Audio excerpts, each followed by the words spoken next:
Good morning students.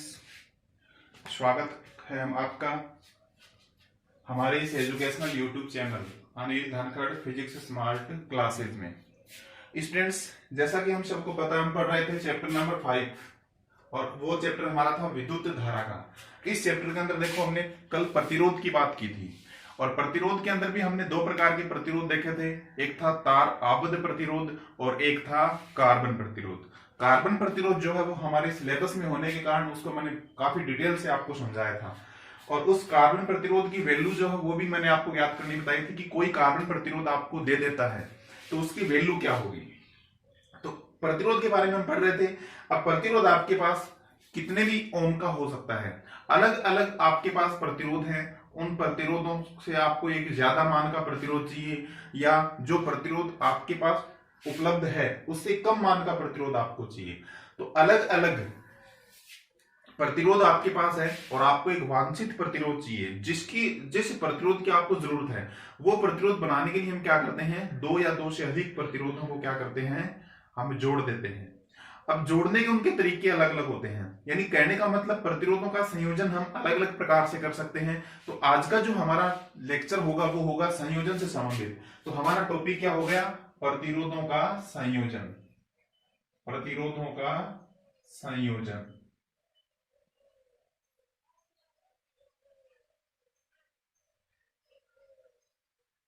देखिए, प्रतिरोधों के संयोजन की बात हम करते हैं तो प्रतिरोध आपको अपने वांछित मान का प्रतिरोध आपको प्राप्त करना है तो उसके लिए हम प्रतिरोधों का जो संयोजन करते हैं वो दो प्रकार से करते हैं।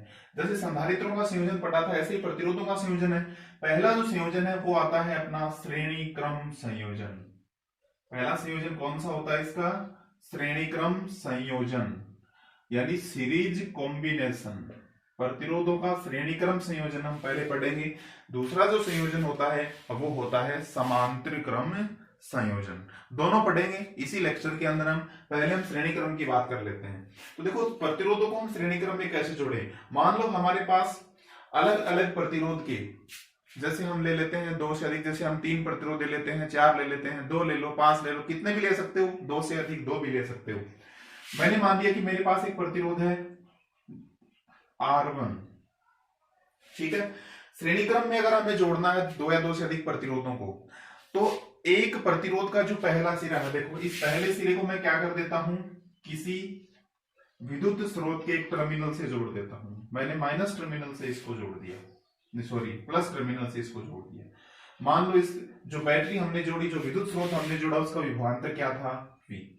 तो पहले प्रतिरोध के एक सिरे को हमने यहां से जोड़ दिया, ये धारा की दिशा हो जाएगी इस प्रकार से, ठीक है। धारा मान लो कितनी प्रवाहित हो रही है, I। दूसरा जो प्रतिरोध है उसके एक सिरे को हम इस प्रतिरोध के दूसरे सिरे से जोड़ देते हैं। इसका दूसरा सिरा ये है।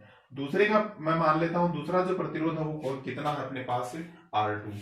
अगला प्रतिरोध अगर आपको और भी जोड़ना है तो उसका एक सिरे को इस प्रतिरोध के एक सिरे से जोड़ दो, इसको मैं मान लेता हूं R3। यानी भिन्न भिन्न मान के हमारे पास प्रतिरोध है। मान लो हम 3 का संयोजन करते हैं और अंतिम प्रतिरोध जो आप जोड़ोगे उसके एक सिरे को हम इस बैटरी के नेगेटिव टर्मिनल से जोड़ देते हैं। तो एक चीज आपको देखो यहाँ पे साफ साफ समझ में आ रही है कि देखो धारा यहाँ पे इस प्रतिरोध में कितनी है, I। यहाँ भी क्या होगी, I। यहाँ भी क्या होगी, I।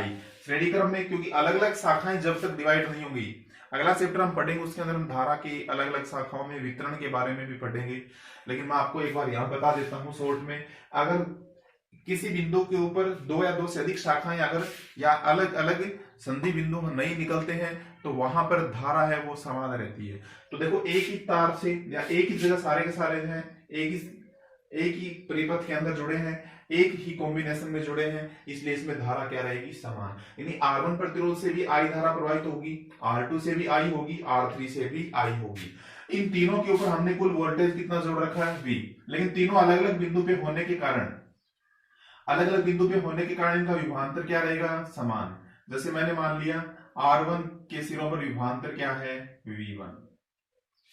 R2 के सिरों पे मान लो विभवांतर क्या है, V2। R3 के सिरों पर विभवांतर मैंने क्या मान लिया, V3। ठीक है। विभवांतर अलग अलग होगा तो श्रेणीक्रम संयोजन में एक बात तो सामने निकल के आ रही है कि सभी प्रतिरोधों से प्रभावित होने वाली धारा तो क्या रहती है, समान, और विभवांतर क्या रहता है, अलग अलग। अब देखो इसको कुल विभवांतर कितना दिया गया था, V। यहाँ पे देखो इसको V1 मिला, इसको V2 मिला, इसको V3 मिला, लेकिन यहाँ पे जो V की वैल्यू थी वो इन तीनों के ऊपर अगर विभवांतर को आप जोड़ोगे तो आपको वो वैल्यू मिल जाएगी। जैसे मैं कहता हूं कि ये 100 वोल्ट था, तो इन तीनों को जोड़ोगे तो कितना मिल जाएगा आपको, 100 वोल्ट मिल जाएगा। कहने का मतलब परिपथ का कुल विभव अगर आप निकालना चाहते हो तो परिपथ या सभी प्रतिरोधों का कुल विभव या विभवांतर, कुल विभव क्या देगा, देखो V था, और V था वो अलग अलग भागों में डिवाइड हो गया, क्या हो गया, V1 प्लस V2 और प्लस V3। इसको मैं लिख देता हूं समीकरण 1। यानी अगर 4 होते तो V4 आ जाता, V4 और जोड़ देते, N होते तो Vn तक जोड़ देते। क्योंकि हमें पता है ओम का जो नियम है, चलिए लिख देता हूं मैं, ओम के नियम से, ओम के नियम से, ओम का नियम कहता है V बराबर क्या होता है, IR। V क्या है, इस परिपथ का कुल विभवांतर या इस संयोजन का कुल विभवांतर, I है इस संयोजन में प्रवाहित होने वाली विद्युत धारा, R है इस संयोजन का कुल प्रतिरोध या तुल्य प्रतिरोध बोल सकते हो। तो V बराबर IR है, आता है V बराबर IR है, तो V1 बराबर क्या होगा, पहले प्रतिरोध के सिरों पर विभवांतर क्या होगा, धारा गुणा प्रतिरोध IR1। V2 बराबर क्या होगा, IR2। V3 बराबर यानी तीसरे प्रतिरोध के सिरों पर विभवांतर क्या होगा, IR3। V1 की वैल्यू आपके पास आ गई, V2 की वैल्यू आ गई, V3 की वैल्यू आ गई। V1, V2 और V3 तीनों की वैल्यू है वो हम समीकरण 1 में रख देते हैं। तो समीकरण 1 में रखते हैं, तो समीकरण 1 से, समीकरण 1 से, समीकरण 1 आपका है V equal to V1 plus V2 plus V3, तो क्या देगा, V इक्वल टू V1 किस गए, IR1, V2 किस गए, IR2, V3 किस गए, IR3। तीनों का मान रख दिया। आप चाहो तो V की जगह भी IR रख सकते हो, या I इधर कॉमन ले लो, बात एक ही है। V इक्वल टू I हमने कॉमन ले लिया, क्या बचा, R1 प्लस R2 और प्लस R3। I इधर देखो मल्टीप्लाई में है, इधर आएगा तो इसके V के डिवाइड में आ जाएगा, V upon I equal to R1 plus R2 और प्लस R3। देखो V इक्वल टू IR है, then I equal to V upon R हो जाएगा, यानी इसको हम क्या लिख सकते हैं, R लिख सकते हैं। और कौन से संयोजन की हम बात कर रहे हैं, श्रेणी क्रम संयोजन की, यानी सीरीज कॉम्बिनेशन की हम बात कर रहे हैं। और सीरीज कॉम्बिनेशन के लिए मैं इसको क्या लिख देता हूं, S का मतलब सीरीज, श्रेणी क्रम। RS इक्वल टू क्या हो जाएगा, R1 प्लस R2 और प्लस R3। ये क्या है, तीन प्रतिरोधों का श्रेणी क्रम संयोजन होने के बाद तुल्य प्रतिरोध जो मिलेगा उसका फॉर्मूला आ गया। तो देखो R1 plus R2 plus R3 हो रहा है, इसका मतलब प्रतिरोधों को अगर आप श्रेणी क्रम में जोड़ोगे तो उनका जो कुल प्रतिरोध या उनका जो तुल्य प्रतिरोध आपको मिलेगा वो किसी भी प्रतिरोध के मान से क्या मिलेगा, अधिक मिलेगा। R1 का मान कुछ भी है, उसमें R2 का मान जुड़ेगा, R3 का मान भी जुड़ेगा, लेकिन जुड़ने के बाद इन सभी से तो ज्यादा वैल्यू आपको मिलनी है, क्योंकि R2 में R1 R3 जुड़ेगा, R3 में R1 R2 जुड़ेगा, ऐसे भी अलग अलग प्रतिरोध है वो जुड़ते जाएंगे। तो देखो सीधी सी बात है, अगर हमें अधिक मान का प्रतिरोध चाहिए तो हम उन दो या दो से अधिक प्रतिरोधों को कौन से क्रम में जोड़ेंगे, श्रेणी क्रम में। थोड़ा सा रिमाइंड कीजिए अपने माइंड को, संधारित्रों के अंदर हमने श्रेणी क्रम संयोजन किया था, तो उस कंडीशन में धारिता है वो क्या हो रही थी, घट रही थी। तो संधारित्रों की धारिता घट रही थी श्रेणी क्रम में, लेकिन प्रतिरोध श्रेणी क्रम में जोड़ोगे तो घटेगा। ये याद रखना, कंफ्यूज होने की जरूरत नहीं है, ठीक है। अब ये तो हमने तीन ही प्रतिरोध लिए। यदि n प्रतिरोध श्रेणी क्रम में संयोजित हो, मैं लिख देता हूं, यदि n प्रतिरोध, जैसे मैं मान लेता हूं R1 R2 R3 और ऐसे Rn श्रेणी क्रम में संयोजित हों, श्रेणी क्रम में संयोजित हों, तो यदि अगर ये प्रतिरोध आपके श्रेणी क्रम में जुड़े हैं उस कंडीशन के अंदर RS इक्वल टू क्या हो जाएगा, R1 plus R2 plus R3 plus R4 और प्लस Rn, यानी सभी प्रतिरोधों को हम जोड़ देंगे तो उस संयोजन का क्या मिल जाएगा हमें, कुल या तुल्य प्रतिरोध है वो मिल जाएगा। कंडीशन इसमें यह भी हो सकती है, यदि एक समान परिमाण के या मान के n प्रतिरोध, यानी सारे प्रतिरोध क्या हो, समान, n प्रतिरोध श्रेणी क्रम में संयोजित हों।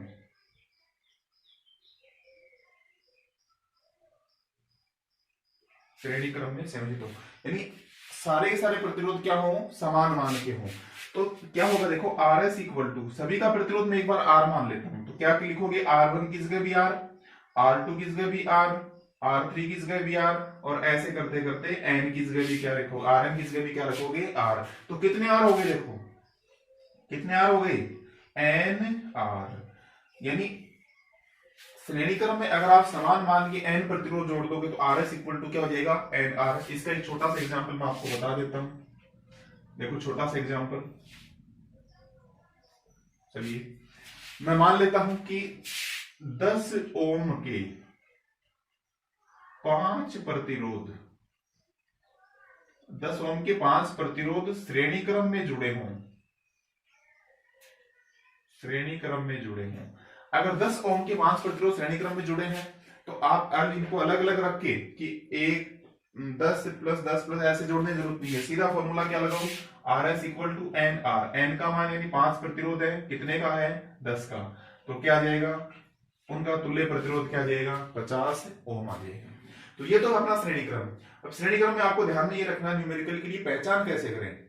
श्रेणी क्रम की पहचान ये होती है, एक प्रतिरोध का एक सिरा दूसरे के एक सिरे से, दूसरे का दूसरा सिरा तीसरे के पहले सिरे से, तीसरे का दूसरा सिरा चौथे के पहले सिरे से, पहले का पहला सिरा बैटरी के एक सिरे से, और अंतिम प्रतिरोध है उसका दूसरा सिरा भी बैटरी के एक सिरे से जुड़ जाता है। ये इसकी पहचान है। तो ये तो हमारा पहला कॉम्बिनेशन था श्रेणी क्रम। दूसरा जो हम इसमें पढ़ेंगे वो अपना आता है समांतर क्रम संयोजन। दूसरा अपना आता है समांतर क्रम संयोजन।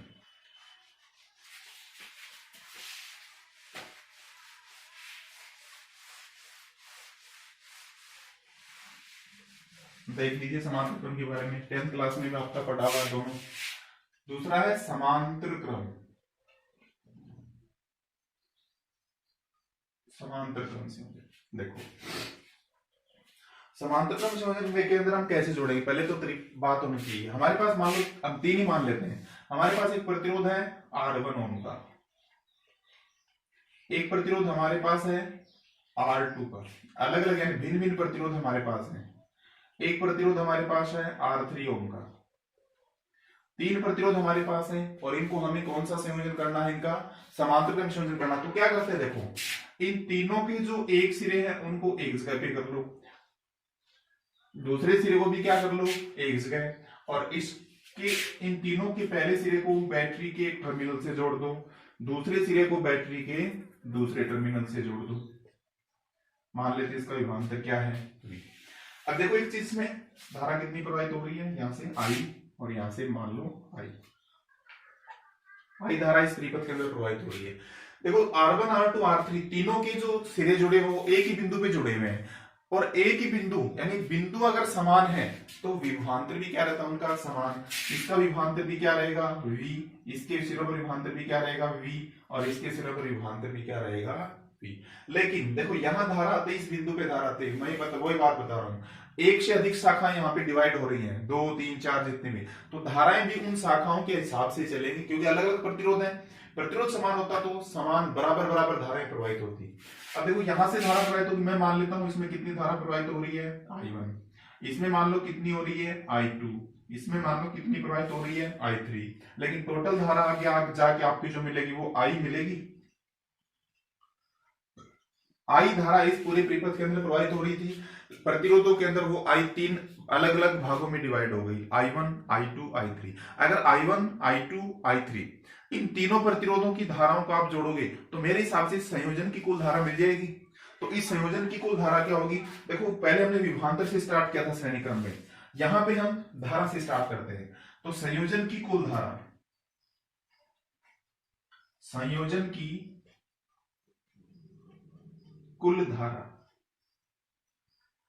संयोजन की कुल धारा I बराबर क्या हो जाएगा, I1 प्लस I2 और प्लस I3, तीनों धारा को जोड़ोगे कुल धारा मिल जाएगी। इसको लिख लेता हूं मैं समीकरण 1। फिर वही ओम के नियम से आपको स्टेप बाय स्टेप ही चलना है, किसी भी प्रकार के डेरिवेशन में कोई दिक्कत नहीं आती। अगर आपने एक बार यदि आपने किसी भी प्रकार का एक स्टेप पकड़ लिया कि आपको इस स्टेप के अनुसार चलना है, पूरा का पूरा डेरिवेशन सॉल्व हो जाएगा और लास्ट में आपको उस डेरिवेशन का सॉल्यूशन मिल जाता है। तो देखिए ओम के नियम से, पहले भी हमने ऐसे ही किया था, ओम के नियम से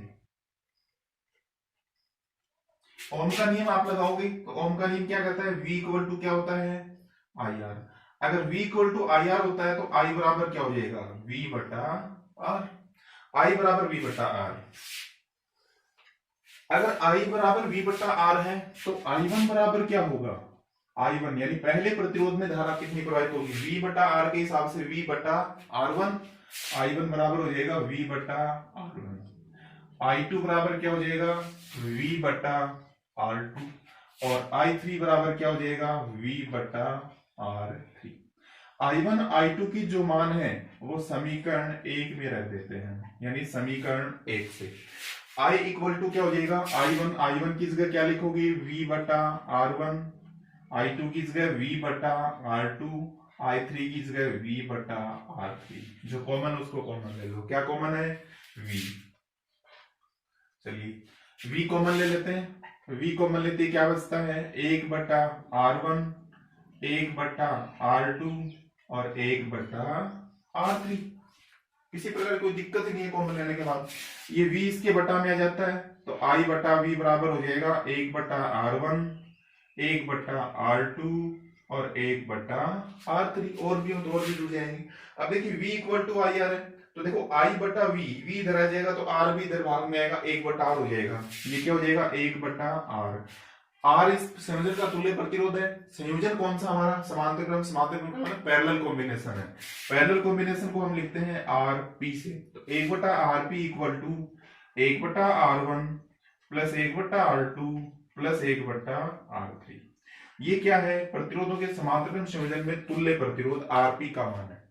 देखो व्युत्क्रमों का योग हो रहा है, प्रतिरोध जो भी थे आपके पास R1 R2 R3 उनके व्युत्क्रम करने हैं और फिर उनका योग करना है। निश्चित रूप से वैल्यू क्या मिलेगी, कम मिलेगी। 1 के बटा में वैल्यू मिल रही है, वैल्यू क्या मिलेगी आपको, कम मिलेगी। तो हमारे पास यदि अलग अलग मान के प्रतिरोध उपस्थित हैं और उनसे हमें कम मान का प्रतिरोध चाहिए तो हम उन प्रतिरोधों को जितने भी आपके पास उपस्थित हैं उनको हम क्या कर देते हैं, समांतर क्रम में इस प्रकार के कॉम्बिनेशन में हम उनको जोड़ देते हैं।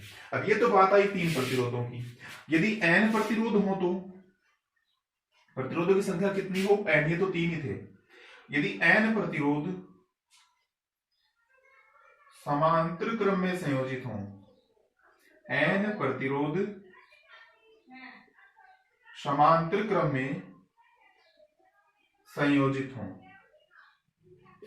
n प्रतिरोध अगर जुड़ेंगे तो क्या जाएगा, 1 बटा RP इक्वल टू 1 बटा R1 प्लस 1 बटा R2 प्लस 1 बटा R3 और इस प्रकार से जोड़ते जाएंगे, अंत में आ जाएगा 1 बटा Rn।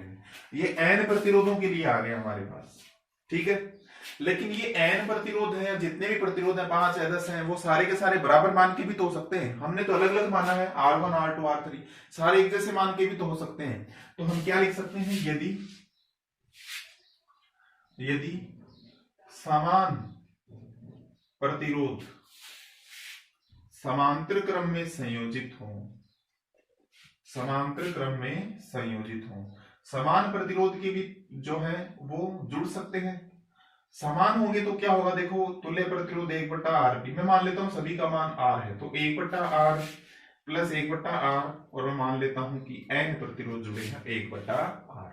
क्या हो जाएगा, देखो 1 बटा RP इक्वल टू 1 बटा R एलसीएम क्या आ जाएगा, R आ जाएगा, ऊपर बचेगा 1 प्लस 1 प्लस 1 प्लस 1, कहां तक जुड़ता जाएगा, n संख्याओं तक जुड़ता जाएगा, तो क्या आ जाएगा n बटा R। ये ध्यान रखना, यहाँ पे जो गलती आप करते हो ये करते हो, ये जो वैल्यू आती है ये 1 बटा RP की आती है, नहीं कि आरपी की। आपको किसकी चाहिए? आरपी की। तो इसका उल्टा कर देते हैं हम, आरपी इक्वल टू क्या हो जाता है? आर बटा, निश्चित रूप से प्रतिरोध घटना ही है, जितने ज्यादा प्रतिरोध जोड़ोगे उतना ही कम मान आपको प्राप्त होता जाएगा। एग्जाम्पल लेके आपको मैं बता देता हूं। देखो, यदि 10 ओम के 25 प्रतिरोध, 10 ओम के 25 प्रतिरोध समांतर क्रम में जुड़े हों, 10 ओम के 25 प्रतिरोध समांतर क्रम में संयोजित हों, तो क्या मिलेगा? देखो, आरपी बराबर आर बटा एन, 10 बटा 25 कितना मिला? 0.4। देखो, एक प्रतिरोध था वो 10 ओम का था, लेकिन 25 समांतर में जुड़ने के बाद तो बहुत कम वैल्यू आपको मिल गई, 0.4 ओम। तो ये अपना था प्रतिरोधों के संयोजन का एक इंपॉर्टेंट टॉपिक। इसके अंदर देखो, पहचान कैसे करोगे समांतर क्रम की? सारे के सारे प्रतिरोधों के एक सिरे एक जगह पे, दूसरे सिरे भी एक जगह पे जुड़े हैं। ठीक है, धन्यवाद स्टूडेंट्स। आज शाम को मैं बता देता हूँ, आज शाम को 7 बजे अपनी लाइव क्लास होगी, जिसके अंदर हम विद्युत सेल के बारे में चर्चा करेंगे। इसके अगला टॉपिक आता है अपना विद्युत शेल, उसके बारे में हम अपनी लाइव क्लास जो शाम को 7 बजे है उसके बारे में चर्चा करेंगे। धन्यवाद।